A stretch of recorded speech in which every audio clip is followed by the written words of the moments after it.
What did Donald Trump do today? April 4, 2025 recap. 2 days after triggering economic turmoil with a sweeping tariff announcement, President Donald Trump spent the weekend golfing at his private club in Florida and promoting his agenda from within a cocoon of wealth and privilege.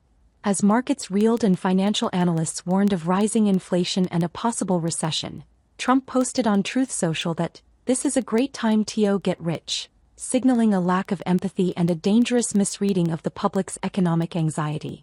While Americans watched their retirement savings diminish and braced for higher prices, Trump chose to retreat to Mar-a-Lago and attend elite donor events rather than address the mounting crisis.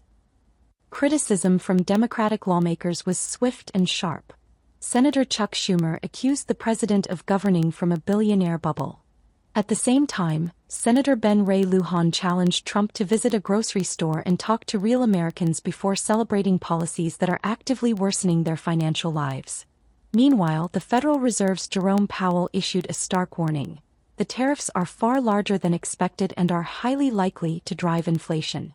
Yet Trump remained dismissive, claiming that the economic pain is both strategic and necessary to force companies to return operations to U.S. soil, an assertion based more on ideology than evidence. In a deeply cynical move, Trump amplified a viral video falsely quoting Warren Buffett in support of his trade policy.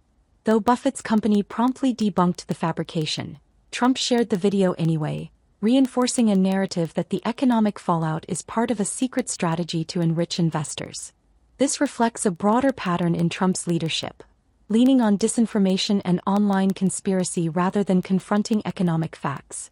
He further demanded that Powell slash interest rates immediately, a contradictory and reckless demand considering his own policies are fueling inflation. Internationally, Trump tried to spin the chaos as leverage. He claimed Vietnam is willing to drop tariffs on U.S. goods, though no independent confirmation followed. Simultaneously, he lambasted China for retaliating, calling their actions a mistake. Supporters like Senator John Barrasso tried to reframe the situation as the beginning of a series of deals, but the administration's incoherent messaging, tariffs as both punishment and bargaining chip, only deepens the confusion for global markets and U.S. consumers alike. Adding to the misleading narrative, Trump pointed to a pre-tariff jobs report showing better-than-expected gains in March as proof that his plan was working despite the report having no connection to the policies he's now touting.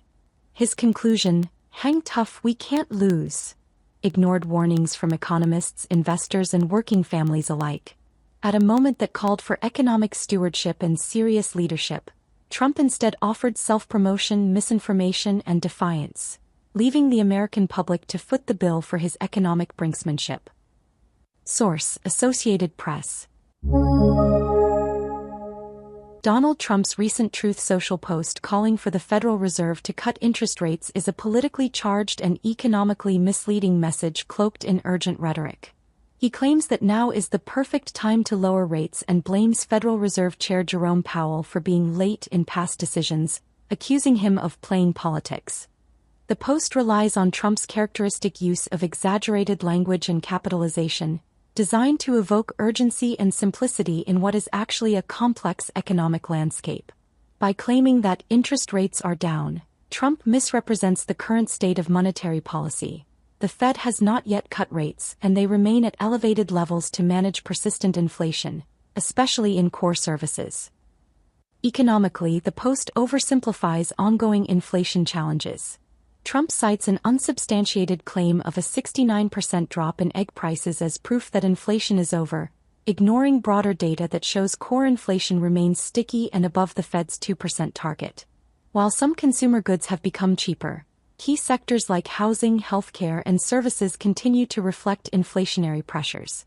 His argument lacks nuance and actively distorts the data for political gain. Moreover, his public pressure on the Fed undermines the institution's intended independence.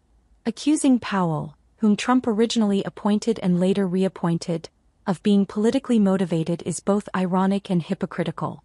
It also risks damaging market confidence in the Fed's autonomy, a critical element of economic stability. Trump's assertion that good economic news is thanks to his leadership is also disingenuous, considering he has only recently returned to office. Much of the economic momentum he's referencing is the product of decisions and trends that began under the Biden administration. Ultimately, this post is more about shaping a narrative than presenting a coherent or honest economic argument. It reflects a familiar pattern: Trump leveraging misinformation and institutional distrust to further his political goals, even if it means destabilizing the very systems he claims to champion. Today's stock market conditions further underscore the precariousness of Trump's stance. The significant market downturns are largely attributed to escalating trade tensions following Trump's recent tariff announcements, which have prompted retaliatory measures from China and heightened fears of a global trade war. These developments have increased market volatility and investor anxiety, further complicating the economic landscape. In this context, Trump's call for immediate interest rate cuts appears reactionary and politically motivated rather than a measured response to complex economic indicators. Source: Truth Social. A finalized deal to restructure TikTok's U.S. operations was abruptly scrapped after Donald Trump announced sweeping new tariffs on China. The deal, which had been in development for months, would have allowed TikTok to continue operating in the United States by creating a separate American entity, satisfying legal requirements for its Chinese parent company, ByteDance, to divest. However, following Trump's announcement of new tariffs, ByteDance informed the White House that China would no longer approve the deal unless tariff negotiations were also on the table. This marked a significant shift, as Chinese approval had been expected prior to the tariff escalation. While speaking to reporters aboard Air Force One, Trump addressed the issue, pointing to the TikTok situation as an example of how tariffs could be used to gain leverage in negotiations. He emphasized that tariffs had served him well during his first term and suggested that his administration was now applying them even more aggressively. Despite the apparent breakdown, Trump signed an executive order the following day granting TikTok a 75-day extension, citing tremendous progress, while acknowledging that more work was needed to secure final approvals. This incident underscores the Trump administration's continued reliance on tariffs as a tool of economic statecraft, even when it risks derailing unrelated but sensitive negotiations in the tech sector. By entangling trade disputes with regulatory decisions over a widely used social media platform, the White House is blurring the lines between national security, economic policy, and digital governance. The abrupt collapse of the deal not only injects renewed uncertainty for TikTok's future in the U.S. but also raises concerns about the credibility and consistency of American regulatory actions, especially when they are perceived as bargaining chips in broader geopolitical standoffs. Source: The Hill. A federal judge in Maryland, Paula Zines, has ordered the Trump administration to return Kilmar Abrego Garcia, a legally residing Maryland man who was mistakenly deported to a notorious Salvadoran prison. Abrego Garcia had previously been granted protection from deportation in 2019 due to threats of harm in El Salvador, yet he was arrested and removed last month by ICE.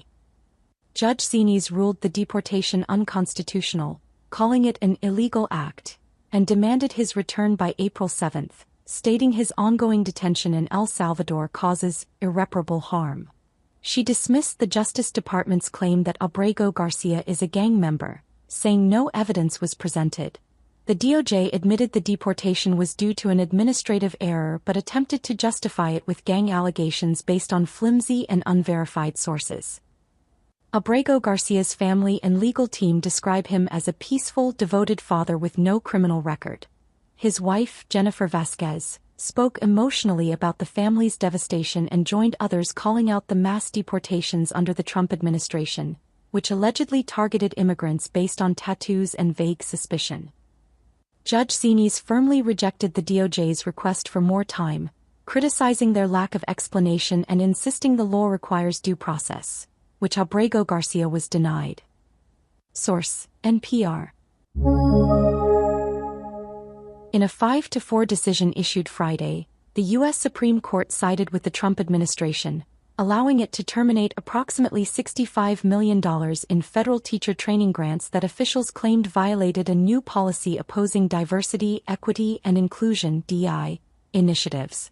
The ruling overturned a lower court's injunction that had temporarily blocked the administration from halting the funds awarded under two federal programs.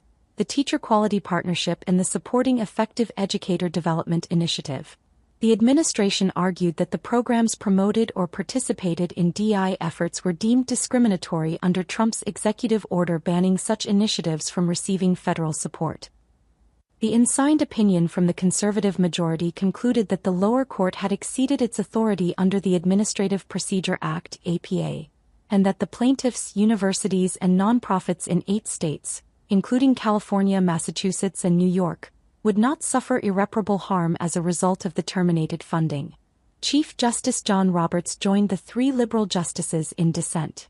Justice Elena Kagan criticized the decision, noting that the administration had failed to defend the legality of the terminations or provide specific explanations for why the programs violated the executive order. Justice Ketanji Brown Jackson went further, calling the court's intervention in the case beyond puzzling, and questioning why the situation was treated as an emergency.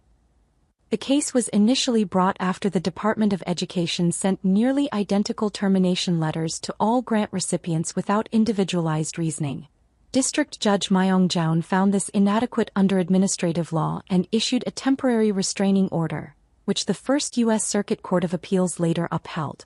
The Supreme Court's ruling only applies to entities in the suing states, though the department has reportedly canceled approximately $600 million in teacher training grants nationwide.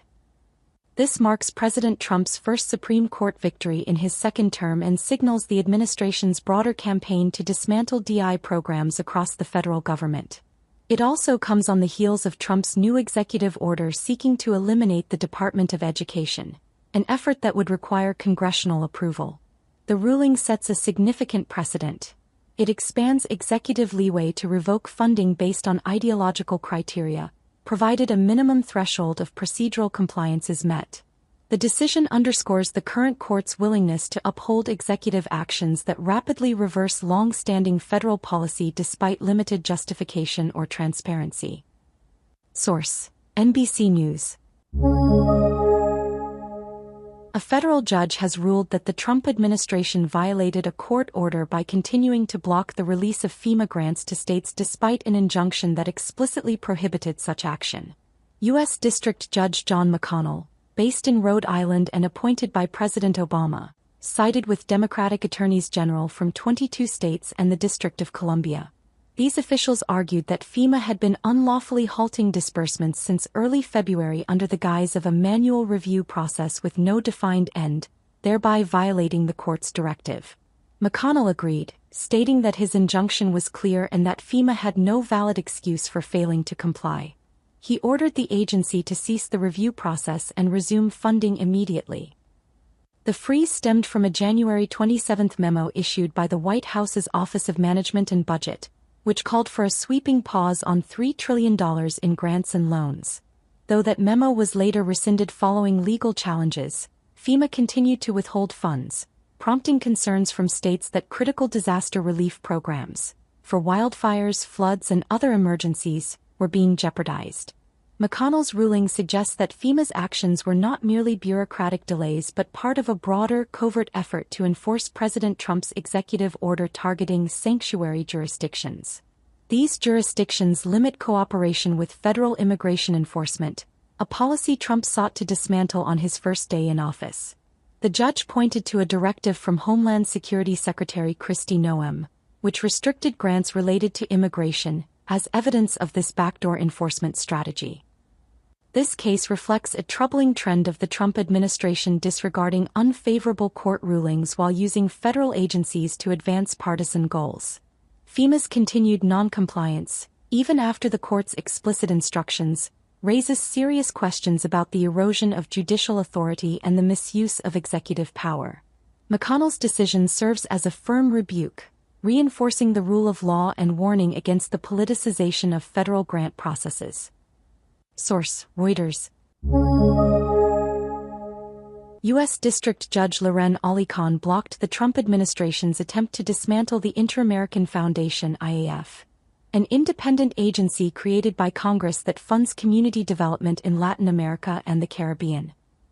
Alicon ruled that only the IAF's bipartisan board has authority to remove its president, not President Trump or his appointee Pete Marocco. She ordered Sarah Aviel reinstated as IAF president and deemed Morocco's moves to cancel nearly all grants and fire most staff legally invalid. This decision stems from Trump's February 19 executive order to drastically shrink the federal government, which targeted the IAF. The administration removed all board members, fired Aviel, and installed Morocco, who tried to gut the agency. Ali Khan criticized the claim that the IAF was still functioning, saying it was comically difficult to believe. 9 cancelled grant recipients also sued to save the IAF, saying they're already laying off staff or shutting down. Government lawyers argued Trump was within his rights, but Ali Khan emphasized that even government efficiency must be pursued within the law and congressional oversight. A similar attempt to oust the head of the U.S. African Development Foundation is pending, but a separate judge has not blocked that firing. Source: Associated Press.